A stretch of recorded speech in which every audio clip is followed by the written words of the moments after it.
ઉદય થાય એટલે તમે સત્સંગમાં જાઓ, પુણ્યનો ઉદય થાય એટલે તમે સંતને મળી શકો છો. અને પુણ્ય કરતા કરતા જશો ને સાહેબ એટલે તમારા જીવનનો આદિ વ્યાધિ ઉપાધિમાંથી મુક્ત થશો અને આત્મિક ભૌતિક આધ્યાત્મિક બધી રીતે તમને સુખ મળશે.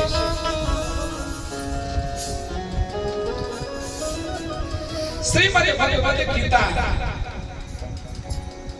હું તો જ્યાં જાઉં છું ત્યાં બાળકોને બહુ મળું છું, યુવાનિયાઓને બહુ મળું છું, વડીલોને મળું છું, પણ સૌથી મને કોઈ વાલા હોય ને તો નાના બાળકો. કારણ કે આવતીકાલનો સમાજનો પણ ગૌરવ અને આવતીકાલનો મારા દેશનો પણ ગૌરવ છે. સમાજમાં ભારત જો તંદુરસ્ત હશે, શિક્ષિત હશે, બળવાન હશે, શૌર્યવાન હશે તો એ કાલે દેશ માટે કંઈક કરશે. બાળક જે પ્રશ્ન ન પૂછે ને એ બાળક ન કહેવાય, એ વિદ્યાર્થી ન કહેવાય, એ ભગત ન કહેવાય. પ્રશ્ન જે પૂછે એ જ કંઈક કરે. ઘણા પ્રશ્ન થાય જ નહીં. આપણે આમ તો જીવ, આપણે બધા જીવો છીએ, આપણે ખબર હોય છે હું ક્યાંથી આવ્યો, મારે ક્યાં જવાનું છે અને હું શું કરવા આવ્યો. આટલો પ્રશ્ન સાચો પૂછ કરવો પડે. ઘણા સરસ જીવન જીવજો. જે મહાન જે લોકો થઈ ગયા ને કઈ કરવા માટે કઈ કરીને ગયા છે. આપણે કોઈ નથી થયું હું કઈ કરું આ ગામ માટે, સમાજ માટે, આ દેશ માટે.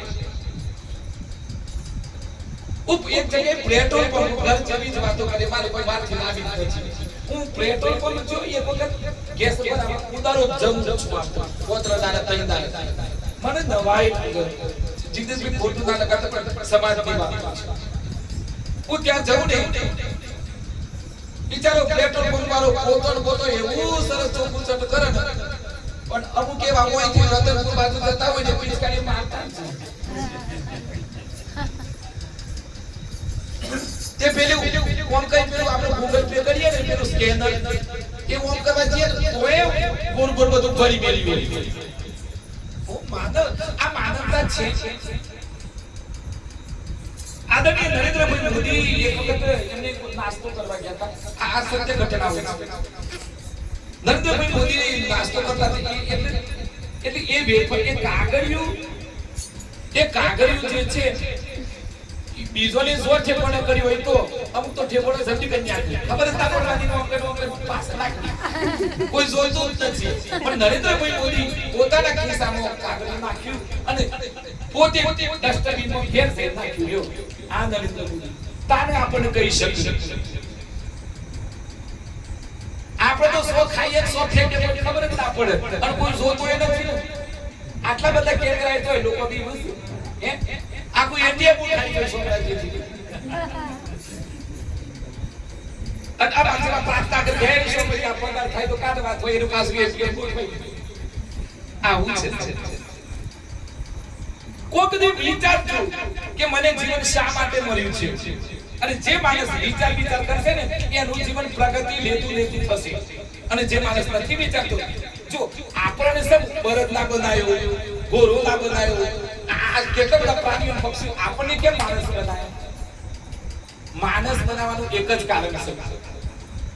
84 લાખ યોનિમાં તમે હું આ કાલે જ વાંચતો હતો શ્રીમદ ભાગવત એમાં લખેલું છે કે માણસનો મનુષ્ય અવતાર ક્યારે મળે છે. તો એમાં એવું લખ્યું છે કે જો કોઈ પ્રાણી છે, હું નામ નથી બોલતો કઈ નામ નહીં બોલ મંદિર છે પણ પ્રાણી છે એ પ્રાણી એમ કહે છે કે હે મારા વાલા મને આવતો જન્મ મનુષ્યનો બનાવજે. એટલે પછી એનો કર્મ પૂરો થાય કે એની 84 લાખ યોનિમાં ફરતું દર વખતે એ જીવ એમ પ્રાર્થના કરે ભગવાન મને માણસ બનાવજે, મને માણસ બનાવજે. એ મોય એવું લખેલું આવ્યું ગઈકાલે કે તમે જો કોઈ જીવની હત્યા કરો, કોઈ જીવની હત્યા કરો એટલે એ જીવના પણ એ સમજી લો કે બકરાના અવતારમાં ઈ ન જેટલું કર્મ ભોગવવાનું એ ભોગવવું પડે. અને તમે જો વચ્ચે પાછો એને તમે મારો તો એ પાછો બકરો બનવું પડે ને એનું પાછું પૂરું કરવું પડે. તારે પછી નેક્સ્ટ અવતાર મળે એટલે તમે શું પાપ લાગે. એટલે દરેક જીવને એક જ ઈચ્છા છે કે મારે માણસ બનવું છે, મારે પરમાત્માનું બનવું છે. અને આ મનુષ્યનું જીવન એક એવું જીવન છે કે એમાં જ તમને મોક્ષ મળે, બીજા કોઈમાં મોક્ષ ના મળે.